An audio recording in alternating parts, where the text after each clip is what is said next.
Hello, welcome to my channel all exams. इस video में हम एसएससी सीजीएल 2023 में जीके जीएस के पूछे गए प्रश्न इस वीडियो में हम करेंगे।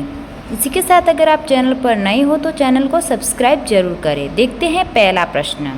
पहला प्रश्न है, भारतीय संविधान के कौन से अनुच्छेद में कहा गया है कि राज्य ग्राम पंचायतों को संगठित करने के लिए कदम उठाएगा और उन्हें ऐसी शक्तियां और अधिकार प्रदान करेगा जो उन्हें स्वशासन की इकाइयों के रूप में कार्य करने में सक्षम बनाने के लिए आवश्यक हो। तो हमारा करेक्ट आंसर हो जाएगा फर्स्ट ऑप्शन अनुच्छेद 40।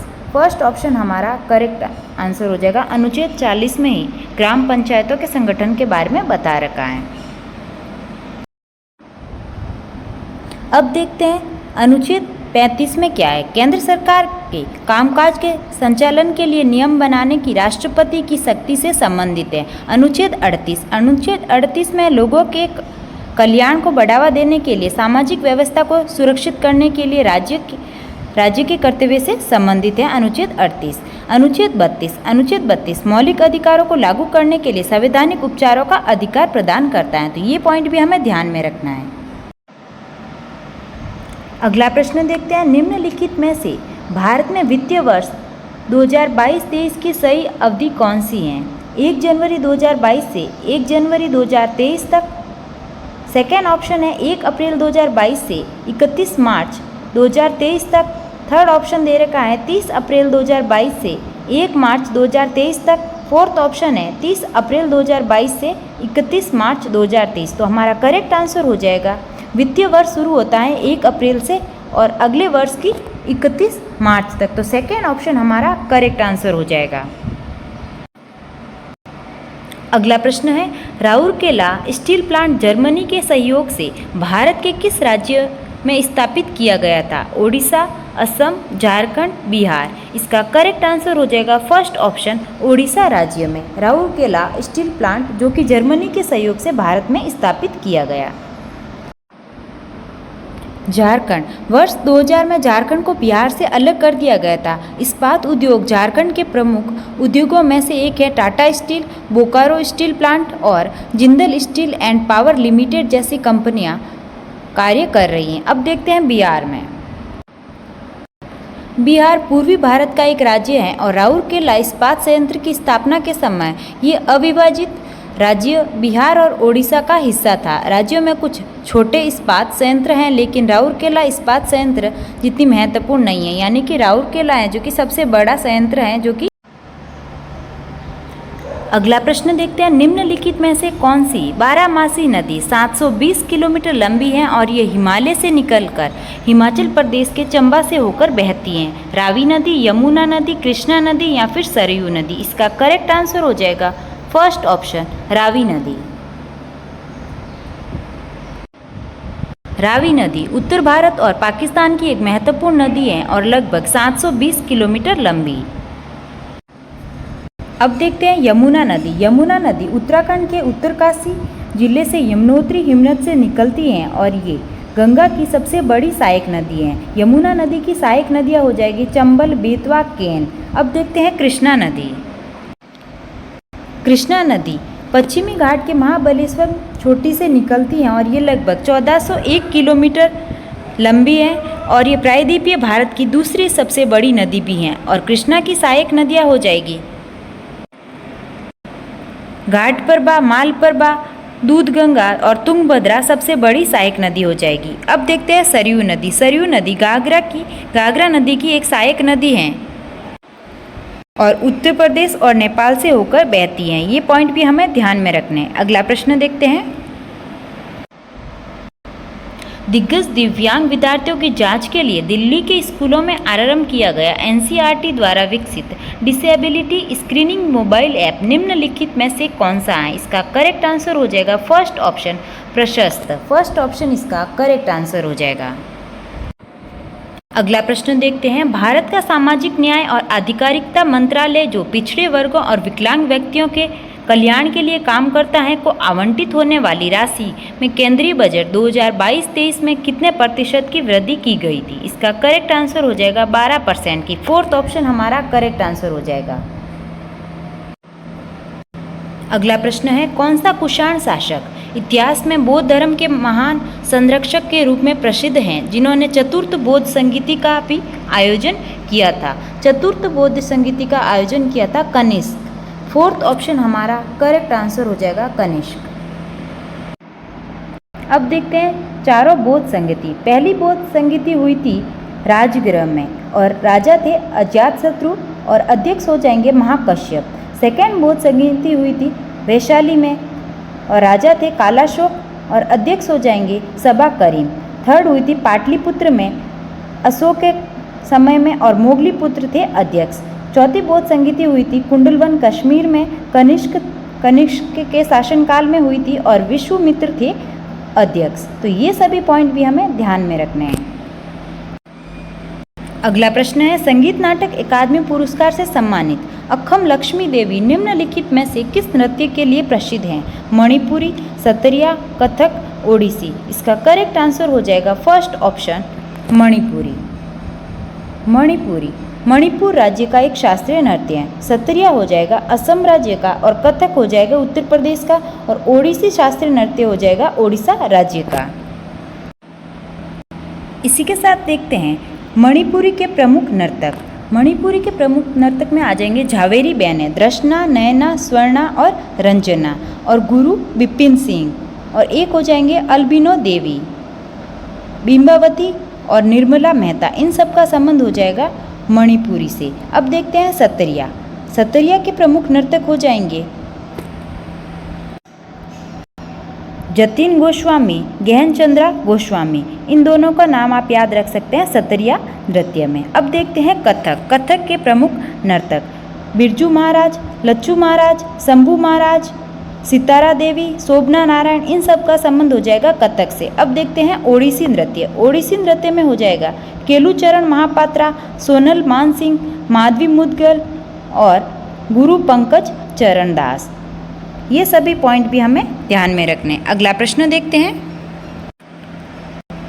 अगला प्रश्न है, वर्ष 2022 में भारत सरकार ने स्वतंत्रता दिवस के उपलक्ष्य में लोगों से अगस्त से 15 अगस्त तक अपने घरों पर तिरंगा लहराने या फिर फहराने की अपील की थी। ये अपील की थी 13 अगस्त से 15 अगस्त तक। तो हमारा 13 अगस्त इसका करेक्ट आंसर हो जाएगा थर्ड ऑप्शन।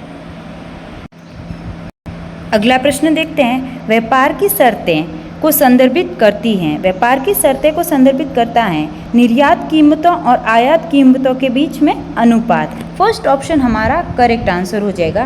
निर्यात कीमतों और आयात कीमतों के बीच का अनुपात ही व्यापार को संदर्भित करता है।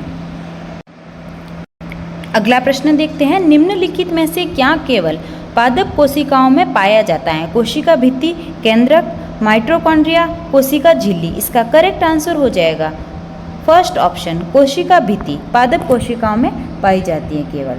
फर्स्ट ऑप्शन हमारा करेक्ट आंसर हो जाएगा। अगला प्रश्न देखते हैं, विश्व बैंक के अनुसार 2020 में श्रीलंका का जनसंख्या घनत्व कितना था? इसका करेक्ट आंसर हो जाएगा 354 व्यक्ति प्रति स्क्वायर किलोमीटर। फर्स्ट ऑप्शन हमारा करेक्ट आंसर हो जाएगा। अगला प्रश्न है, हॉकी में यदि गेंद डिफेंडर द्वारा आखिरी बार छुआ जाने के बाद बैक लाइन के ऊपर से चली जाती है तो क्या नाम दिया जाता है? Offside, penalty corner, free hit, long corner. इसका करेक्ट आंसर हो जाएगा fourth option long corner. Fourth option इसका करेक्ट आंसर हो जाएगा। अगला प्रश्न है, निम्नलिखित में से किसने अपने करीबी सहयोगियों के साथ भारत छोड़ो आंदोलन के दौरान गुप्त कांग्रेस रेडियो की शुरुआत की थी? इसका करेक्ट आंसर हो जाएगा सेकेंड ऑप्शन उषा मेहता। उषा मेहता के द्वारा ही कांग्रेस रेडियो की शुरुआत की गई थी। इसी के साथ देखते हैं भारत छोड़ो आंदोलन। भारत छोड़ो आंदोलन 8 अगस्त 1942 को शुरू किया गया था। अब देखते हैं अगला प्रश्न। अगला प्रश्न देखते हैं, निम्नलिखित में से कौन शास्त्रीय वाद्य यंत्र संतूर के प्रतिपादक हैं? संतूर से संबंध हो जाएगा पंडित शिव कुमार शर्मा। सेकेंड ऑप्शन हमारा करेक्ट आंसर हो जाएगा। पंडित शिव कुमार शर्मा को पद्म विभूषण से सम्मानित किया गया था 2001 में। ये पॉइंट भी हमें ध्यान में रखना है। और पंडित रविशंकर का संबंध हो जाएगा सितार वाद्य यंत्र से। पंडित रविशंकर को 1999 में भारत रत्न मिला और 1981 में मिला था पद्म विभूषण। ये पॉइंट भी हमें ध्यान में रखना है।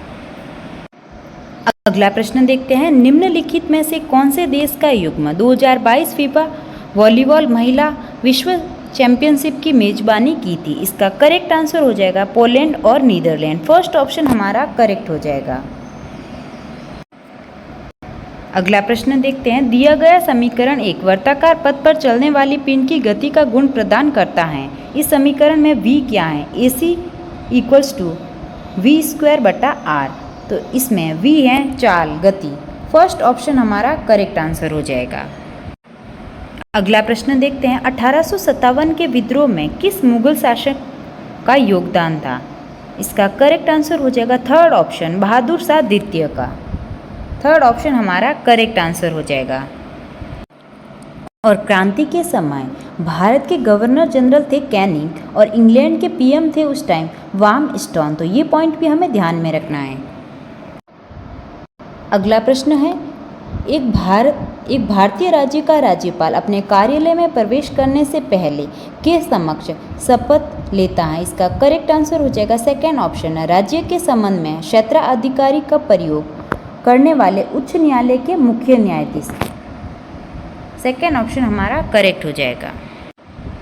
अगला प्रश्न देखते हैं, निम्नलिखित में से किस राज्य ने अपनी वार्षिक वित्तीय योजना के एक भाग के रूप में मार्च 2022 में पहली बार चाइल्ड बजट प्रस्तुत किया? आंध्र प्रदेश, अरुणाचल प्रदेश, मध्य प्रदेश, उत्तर प्रदेश। इसका करेक्ट आंसर हो जाएगा third option Madhya Pradesh. Third option इसका करेक्ट आंसर हो जाएगा। अगला प्रश्न देखते हैं, ब्रह्म समाज की स्थापना किसके द्वारा की गई थी? केशव चंद्र सेन, दयानंद सरस्वती, राजा राम मोहन राय, देवेंद्र नाथ टैगोर। इसका करेक्ट आंसर हो जाएगा थर्ड ऑप्शन राजा राम मोहन राय के द्वारा ब्रह्म समाज की स्थापना की गई थी। थर्ड ऑप्शन हमारा करेक्ट आंसर हो जाएगा। ब्रह्म समाज की स्थापना सन 1828 में राजा राम मोहन राय के द्वारा की गई थी। इसी के साथ देखते हैं, आत्मीय सभा की स्थापना भी राजा राम मोहन राय के द्वारा 1815 में कलकत्ता में की गई थी। अब देखते हैं दयानंद सरस्वती, इनके द्वारा आर्य समाज की स्थापना की गई थी 1875 में। अगला प्रश्न देखते हैं, जानवर और वह क्षेत्र जहां वे पाए जाते हैं का निम्नलिखित में से कौन सा संयोजन गलत है? फर्स्ट ऑप्शन दे रखा है कंगारू ऑस्ट्रेलिया, सेकेंड ऑप्शन है लीमर मेडागास्कर, थर्ड ऑप्शन है शुतुरमुर्ग सवाना और रेगिस्तानी क्षेत्र, फोर्थ ऑप्शन दे रखा है वन मानुष कैरेबियन द्वीप समूह। तो हमारा फोर्थ ऑप्शन है जो कि इनकरेक्ट है। फोर्थ ऑप्शन यानी कि हमारा इसमें करेक्ट आंसर हो जाएगा क्योंकि गलत पूछा गया है हमें। अगला प्रश्न है, गुरु बिपिन सिंह निम्न में से किस नृत्य शैली से संबंधित है? कथक, कथकली, मणिपुरी, ओडिसी।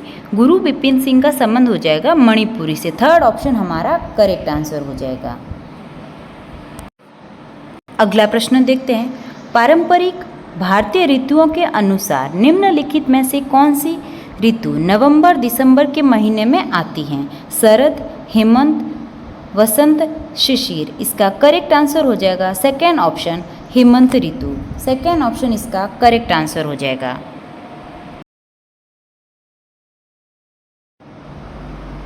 अब देखते हैं शरद ऋतु। शरद ऋतु वह ऋतु है जो मानसून के बाद और हेमंत से पहले आमतौर पर सितंबर और अक्टूबर में आती हैं, और हेमंत ऋतु आती है शरद ऋतु और सर्दियों के बीच में जो कि नवंबर और दिसंबर में आते हैं। अब देखते हैं शिशिर ऋतु। ये आती हैं जो हेमंत के बाद और वसंत से पहले आमतौर पर जनवरी और फरवरी महीने में आती है। वसंत ऋतु वह मौसम है जो कि शिशिर के बाद और गर्मियों से पहले आमतौर पर मार्च और अप्रैल महीने में आती है। तो ये सभी पॉइंट भी हमें ध्यान में रखना है।